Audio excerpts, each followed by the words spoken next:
జనసేన అధ్యక్షులు పవన్ కళ్యాణ్కి deputy chief minister or home minister పదవులు ఇచ్చి తమతో సమాన హోదా ఇవ్వాలని ఆలోచిస్తున్న తెలుగుదేశం అధ్యక్షులు చంద్రబాబు గారు. గడిచిన 3 రోజులుగా ఇలాంటి వార్తలు అన్ని ఛానల్స్ లో సర్క్యులేట్ అవుతున్నాయి. Deputy chief minister or home minister పదవి ఇస్తారనే ప్రచారం ఒక కుట్ర, లేదంటే జనసేనను పవన్ కళ్యాణ్ గారిని తక్కువ అంచనా వేయడం అనే చెప్పాలి. అవగాహన లోపం లేదా అత్యుత్సాహం చూపుతున్న మీడియాని మాత్రం కన్సెషన్స్ ఇవ్వను. ఎందుకో ఈ వీడియో పూర్తిగా చూస్తే మీకే అర్థమవుతుంది. ముందుగా మీకు ఒక పవర్ షాకింగ్ ఫ్యాక్ట్ ఏంటంటే, భారత రాజ్యాంగంలో ఉప ముఖ్యమంత్రి డిప్యూటీ చీఫ్ మినిస్టర్ అనే పదవి గురించి ఎక్కడా కూడా ప్రస్తావించలేదు. ఎస్, ముఖ్యమంత్రి గారు మంత్రిమండలి ఆ కేబినెట్ సభ్యుల్ని ఎంపిక చేస్తారు. ఆ మంత్రులతో గవర్నర్ ప్రమాణ స్వీకారం చేయిస్తారు. ఇది అందరికీ తెలిసిన విషయం, ఇది రాజ్యాంగబద్ధం. కానీ ఈ ఉప ముఖ్యమంత్రి పదవి అనేది వివిధ కారణాల కోసం ఉపయోగించే ఒక పొలిటికల్ టూల్ ఆర్ పొజిషన్ మాత్రమే. It's not constitutional. ఉదాహరణకు, సంకీర్ణ ప్రభుత్వం ఏర్పడినప్పుడు, సంకీర్ణ ప్రభుత్వం అంటే కోయలేషన్ గవర్నమెంట్, అంటే ఈసారి 400 పైన వస్తాయని క్యాంపెయిన్ చేసింది బీజేపీ. 545 లోక్సభ స్థానాలకు 272 అంటే 50% ప్లస్ 1 వస్తేనే కేంద్రంలో మెజారిటీ వచ్చినట్లు. కానీ వాళ్ళకి ఎంత వచ్చినాయి? 240 సీట్లు మాత్రం వచ్చాయి. అందుకే బీజేపీకి 2 మిత్రపక్షాలు, అవి కూడా 2 ప్రాంతీయ పార్టీలు. ఒకటి జనతాదళ్ యునైటెడ్ది, రెండోది ఈ తెలుగుదేశం పార్టీ. ఈ 2 పార్టీల మధ్య 28 సీట్లు ఉన్నాయి. అఫ్ కోర్స్ జనసేన 2 సీట్లు కలిపితే 30 సీట్లు. అలాగే శివసేన వాళ్ళది, అతని పార్టీ వాళ్ళు ఒక 7 సీట్లు. బీహార్ చిరాగ్ పాస్వాన్ ఉన్నాడు కదా, ఆయన నుంచి ఒక 5 సీట్లు. ఇంకా చిన్న పార్టీలన్నీ ఎన్డీఏ మిత్రపక్షంలో వాళ్ళని కలుపుకొని 283 సీట్లు, అంటే మెజారిటీ కావాల్సిన 272 మార్కుని కూడా దాటారనమాట. వీళ్ళందరూ చీలిపోయినా కూడా ఎవరికి మెజారిటీ లేదు కాబట్టి మళ్ళీ వచ్చే ఎలక్షన్స్ వరకు బీజేపీకి ఏ డోకా లేదని చెప్పొచ్చు. సో కోయలేషన్ గవర్నమెంట్స్ లో ఉండే సంకీర్ణ భాగస్వామ్యాలను శాంతపరచడానికి, గవర్నమెంట్ పడిపోకుండా స్థిరత్వాన్ని కొనసాగించడానికి ఇలాంటి పదవులు అంటగడుతుంటారు, డిప్యూటీ చీఫ్ లాంటివి. అలాగే డిప్యూటీ మినిస్టర్ వంటి పదవి ఒక రాజకీయ వ్యూహం అని కూడా చెప్పొచ్చు. ఎందుకంటే వాళ్ళ బలాన్ని ప్రదర్శించడం లేదా దాని ద్వారా ప్రముఖ వ్యక్తికి ఆ పదవి ఇచ్చి వారిలో కలుపుకుంటే ఆ భాగస్వామ్య పార్టీ లేదా ఆ వ్యక్తి వాళ్ళ తాలూకా కులం, అభిమాన గణం వాళ్ళందరినీ కూడా దూరం చేసి వాళ్ళని సంతోషపరచడానికి ఇది ఒక వ్యూహంగా వాడుతుంటారు. ఇందుకు మీకు తెలంగాణ కాంగ్రెస్ లో ఉన్న మల్లు భట్టి విక్రమార్క గారిని deputy chief minister of Telangana ఎంచుకోవడం మనకున్న లైవ్ ఎగ్జాంపుల్ కూడా. ఇలాంటి కారణాలకు మించి అసలు డిప్యూటీ చీఫ్ మినిస్టర్ అనే పదవికి ఎటువంటి విలువ లేదు, ఇది వాస్తవం. సరే,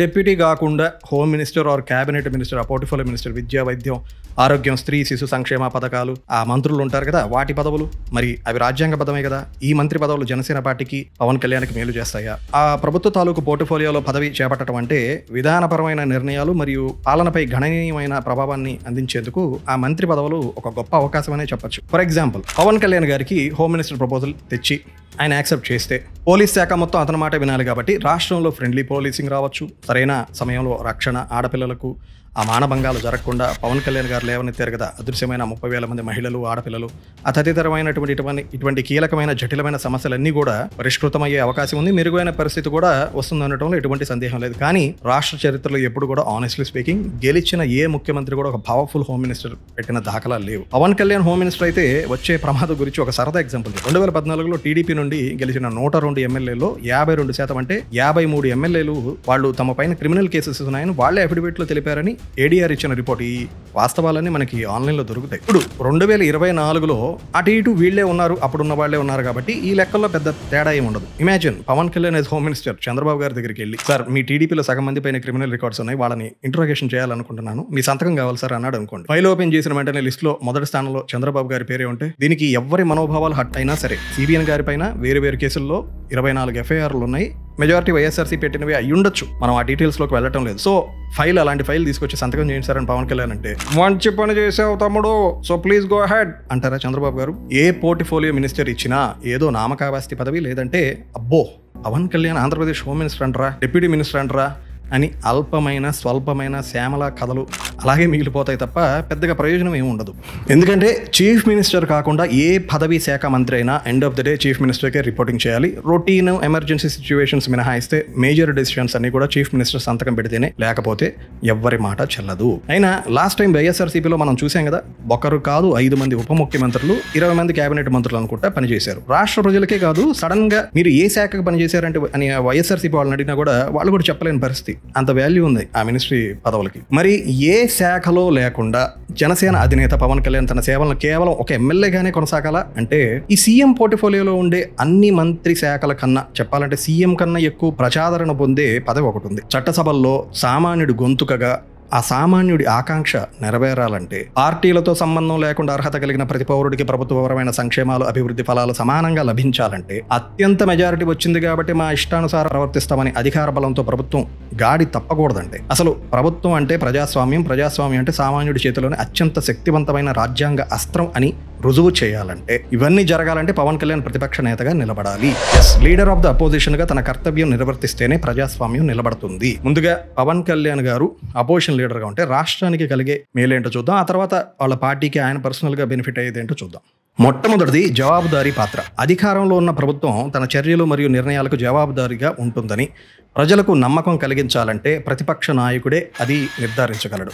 ఈ జామకాయ జవాబుదారీతనం మాకెందుకు అనుకోవద్దు. తెలంగాణలో బీఆర్ఎస్ పార్టీ ఓడిపోవడానికి ప్రధాన కారణంగా పనిచేసిన రైతు బంధు స్కీమ్ గురించి తెలిస్తే ఇది ఎంత అవసరమో మీకే అర్థమవుతుంది. రబీ అంటే శీతాకాలం మరియు ఖరీఫ్ అంటే వర్షాకాలం, ఆ సీజన్స్లో సంవత్సరానికి 2 సార్లు వ్యవసాయ పెట్టుబడికి మద్దతుగా సీజన్కు ఎకరానికి 5,000 రూపాయలు సహాయం చేయడం భారతదేశంలోని మొట్టమొదటి ప్రత్యక్ష రైతు పెట్టుబడి మద్దతు పథకంగా ఇది నిజంగా విప్లవాత్మకమైన పథకమే, జోహార్లనే చెప్పొచ్చు. కానీ ప్రతిపక్షాలు పదే ఈ రైతు బంధు స్కీమ్ ద్వారా చిన్న సన్నకారు రైతుల వరకే పరిమితం చేయకుండా 100 ఎకరాలున్న భూ బకాసరులకి, ముఖ్యంగా బీఆర్ఎస్ లోనే ఉన్న వారికి కూడా ఇలాంటి పథకాలని అమలు చేయడం, వాళ్ళ కోసం ఈ పథకం తెచ్చారని పదే ఈ పథకం భూస్వాముల పథకం అని కూడా ప్రచారం చేశారు. నిజానికి రైతులు కూడా మొదట్లో ఈ ప్రతిపక్షాల వాదన పట్టించుకోలేదు. కానీ తర్వాత సరే ఫ్రీ కరెంటు, సబ్సిడీ ఇస్తున్నారు, ఫెర్టిలైజర్స్, ఇవన్నీ బాగానే ఉన్నాయి. కానీ ఒక రైతు వీటన్నిటికన్నా తాను కష్టం చేసి పండించిన పంటకు తాను కోరుకునేది ఏమిటో తెలుసా?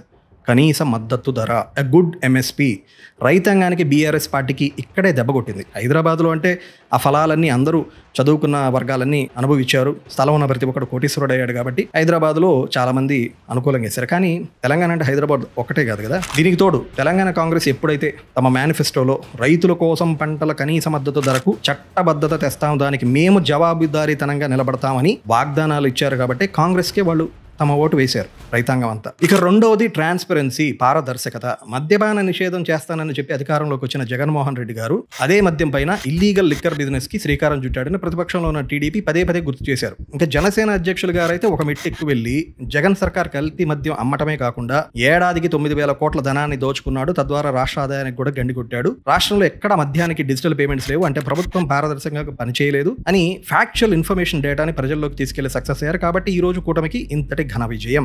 అంతెందుకు, మీకు ప్రీవియస్ హిస్టరీ కూడా తీసుకుంటే ఎక్కువ కాలం ప్రతిపక్ష నేతగా చంద్రబాబు గారికి ఒక రికార్డు ఉంది. చంద్రబాబు నాయుడు గారు యాజ్ ఎ లీడర్ ఆఫ్ అపోజిషనే మీకు కొన్ని ఉదాహరణలు చెప్తాను. అప్పట్లో రాజశేఖర రెడ్డి గారు జలయజ్ఞం అని ఒక స్కీమ్ తెస్తే ఈయన ఏం చేశాడు కౌంటర్గా, అది ధనయజ్ఞం అని చెప్పి ప్రచారం చేశారు. అలాగే Aarogyasri, Indiramma scheme, housing schemes, ముఖ్యంగా ఈ ఫీజు రీఎంబర్స్మెంట్ స్కీమ్స్లో కూడా జరిగిన కుంభకోణాలు, ఇవన్నీ ప్రతిపక్ష నేతగా చంద్రబాబు గారు ప్రజల్లోకి తీసుకెళ్లడం ద్వారా ప్రభుత్వం పైన కొంతమేరకు వ్యతిరేకత అయితే వచ్చిందన్న మాట మాత్రం వాస్తవం. అంతకుముందు YS Rajasekhara Reddy garu as leader of the opposition ఆయన కూడా చాలా గొప్పగా fight. For example Janmabhoomi program ఉంది, స్థానికంగా టీడీపీకి అనుకూల వర్గాలకు అధికారాన్ని కల్పించడం కోసమే దీనికోసమే తీసుకొచ్చాడు చంద్రబాబు. తద్వారా టీడీపీ గ్రాస్ రూట్ నెట్వర్క్, అంటే పల్లెలకు విస్తరించిన కార్యకర్తలు, ఈ నెట్వర్క్ బలోపేతం కోసమే. మీకు ఎగ్జాంపుల్ చెప్పాలంటే మన జగన్ సర్కార్ వాలంటీర్ వ్యవస్థ ఉంది కదా, అది కూడా దాని ఇన్స్పిరేషనే. అలాగే ప్రభుత్వ రంగ యూనిట్లు ఉన్నాయి కదా, వాటిని ప్రైవేటీకరణ చేసేస్తున్నాడు. అగ్రికల్చరల్ పాలసీస్ పైన కూడా రైతులకి వ్యతిరేకంగా ఈ ప్రభుత్వం పనిచేస్తుంది అని రాజశేఖర రెడ్డి గారు ఎన్నోసార్లు, అప్పుడే కదా ఆయన ప్రతిపక్ష నేతగా 60 రోజుల్లో ఐ థింక్ 1,500 కిలోమీటర్ల పాదయాత్ర చేసి 2004లో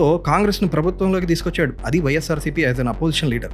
సేమ్ ఫార్ములా జగన్ గారు కూడా అప్లై చేశారు. షర్మిలా గారు, తల్లి విజయమ్మ గారు కూడా పాదయాత్ర చేశారు. 2014లో అన్ని సీట్లు సాధించడం అంటే ఆషామాషి విషయం ఏం కాదు. అలాగే ప్రతిపక్ష నేతలుగా ఉన్నప్పుడు అందరూ పోలవరం ప్రాజెక్టు గురించి తహతహలాడిన వారే. మీరు కూడా ఈ పోలవరం గురించి బ్రీఫ్ గా ఒక్క నిమిషంలో మనం తెలుసుకోవాల్సిన విషయాలు కొన్ని చెప్తాను. ఎందుకంటే ఆంధ్రప్రదేశ్ ని తిరిగి అన్నపూర్ణ రాష్ట్రంగా మార్చడంలో పోలవరం చాలా కీలకం అవబోతుంది. సో ఇక హిస్టరీ చూసుకుంటే ఎప్పుడో 1980లోనే కాంగ్రెస్ హయాంలో టంగుటూరు అంజయ్ గారు శంకుస్థాపన చేశారు. ఆ తర్వాత 2004లో వైఎస్ రాజశేఖర రెడ్డి గారు భూమి పూజ చేశారు. ఆ తర్వాత 2014లో ఖమ్మం జిల్లాలోని 7 మండలాలను విభజిత ఆంధ్రప్రదేశ్లో విలీనం చేయకుండా ఒక ఆర్డినెన్స్ తేవడంలో చంద్రబాబు గారు చాలా కీలక పాత్ర పోషించారు.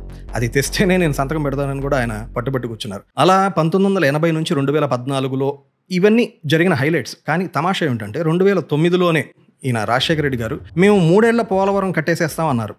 అఫ్కోర్స్ పాపం ఆయన తర్వాత కాలం చేయటం. 2019లో అధికారంలో వచ్చిన వైఎస్ జగన్ సర్కార్ అయితే పోలవరం డిసెంబర్ 31, 2021 నాటికి పూర్తి అవుతుంది అని ఒక పీస్ మిఠాయి ప్రతిజ్ఞ చేశాడు ఒక ఆయన. We will complete this project by 2021 December.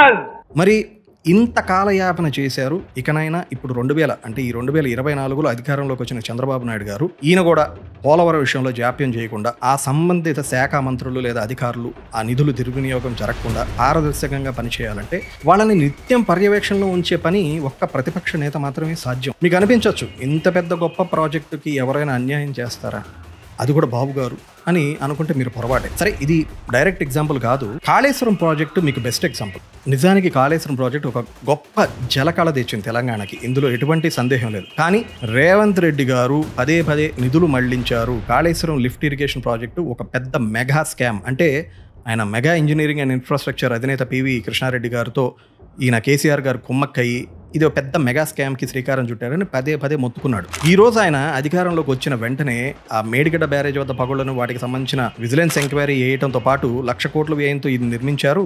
ఇప్పటికే ఇందులో 7,000 కోట్ల రూపాయల అవినీతి జరిగిందని విజిలెన్స్ డిపార్ట్మెంట్ వాళ్ళు రెడ్ ఫ్లాగ్స్ కూడా ఇచ్చారు. ఇవన్నీ బయట పెట్టడం, అసలు రాష్ట్ర ఖజానాలో ఎంత డబ్బు ఉంది, అది దేనికి వాడుతున్నారు, ఏ ప్రాజెక్ట్కి ఎంత ఖర్చు అవుతుంది, ఎంత పారదర్శకంగా వినియోగిస్తున్నారు, బడ్జెట్లో ఇస్తున్న అమౌంట్ని రైట్గా యూటిలైజ్ అవుతున్నా లేదా ఫండ్స్, ఇలాంటివన్నీ సమాచారం, వీటికి సంబంధించిన సమాచారం ఒక సామాన్యుడికి అతను తెలుసుకోవాలని ఉంటుంది. కానీ అతను వీటి గురించి తెలుసుకోగలడా, తెలుసుకున్నా ప్రశ్నించగలడా, ప్రశ్నించిన అతని గొంతు ఎంతమందికి చేరగలదు? అదే ఒక ప్రతిపక్ష నేత మాత్రమే ఇలాంటి ప్రజా సమస్యలకి గొంతుగా ఇవ్వగలడు. So as a leader of opposition Pawan Kalyan has right to debate, discuss, question, సవరణలను ప్రతిపాదించే హక్కు, పబ్లిక్ అకౌంట్స్ కమిటీస్ అన్నింటిలో భాగస్వామ్యం, వీటితో పాటు ముఖ్యంగా రైట్ టు ఫైల్ మోషన్స్ అంటే నో కాన్ఫిడెన్స్ మోషన్ ఒకటి మీకు ప్రస్తావించాలండి. టీడీపీ మేనిఫెస్టోలో చెప్పిన విధానాలన్నీ అమలు చేయలేదని అప్పట్లో వైఎస్ జగన్మోహన్ రెడ్డి గారు ఆంధ్రప్రదేశ్ ప్రభుత్వంపై అవిశ్వాస తీర్మానం, అదే నో కాన్ఫిడెన్స్ మోషన్ అంటే అదే, ఆయన గవర్నర్ గారికి ఈ నో కాన్ఫిడెన్స్ మోషన్ పెట్టాలని గవర్నర్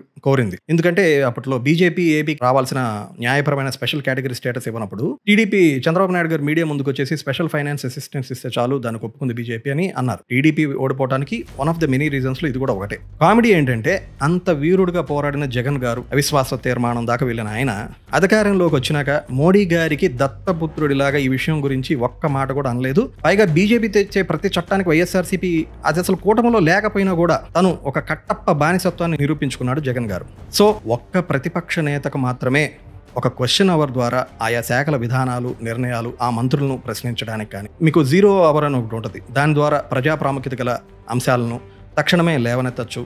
ఇక article 75, 164 of the Indian constitution ఇట్లాంటివి ఇచ్చిన హక్కులు, ఇలాంటివి ఉపయోగించుకునే అద్భుతమైన అవకాశం వినియోగించుకోవడం, ఇవన్నీ ఒక ప్రతిపక్ష పార్టీకే సొంతం. అందులోనూ రాజధాని లేని ఆంధ్రప్రదేశ్కి ఇప్పుడు దాకా, అంటే పాపం చంద్రబాబు గారు అప్పుడు చేస్తే ఆ తర్వాత ఎంత విచ్ఛిన్నం చేశారో మనం చూసాం. రేపు అమరావతి రాజధాని నిర్మాణంలో అవకతవకలు జరగకుండా ఉండాలన్నా ఇవి ఉన్నాయి, ఆరోపణలు అయితే ఉన్నాయి ఇప్పటికి కూడా. ఇచ్చిన హామీలు, సంక్షేమ ఫలాలు సమానంగా ప్రజలకి పొందాలన్నా అసలు ఆంధ్రప్రదేశ్కి నెక్స్ట్ ఒక ఐటీ హబ్గా, లేదా సరే అది కొంచెం పెద్ద మాట అనుకుంటే ఇండస్ట్రియల్ హబ్గా అన్న, అక్కడ ఉన్న రిసోర్సెస్ బట్టి ఎదగాలన్నా, ముఖ్యంగా చంద్రబాబు గారికి వ్యవసాయం పట్టించుకోరు అనే మచ్చ అయితే ఉందండి. అలాంటివి మళ్ళీ రిపీట్ కాకుండా వ్యవసాయంలో విప్లవాత్మకమైన మార్పులు తేవాలన్నా, శాసనసభల్లో విభిన్న దృక్కోణాలు, వాదనలు, ఈ పరిష్కార మార్గాలు ఇవన్నీ రావాలన్నా అక్కడ అధికార పక్షానికి ఎదుర్కోవటానికి ఒక ప్రతిపక్ష పార్టీ, ప్రతిపక్ష నాయకుడు తప్పనిసరి ఉండాల్సిందే. ఇలా చేస్తే అది కేవలం ప్రజలకే కాదు, జనసేన పార్టీ కూడా మేలు చేస్తుంది. పవన్ కళ్యాణ్ లక్ష్యం ఏంటి అందరికి తెలిసిందే కదా, రాష్ట్ర సంక్షేమం, పురోగతి.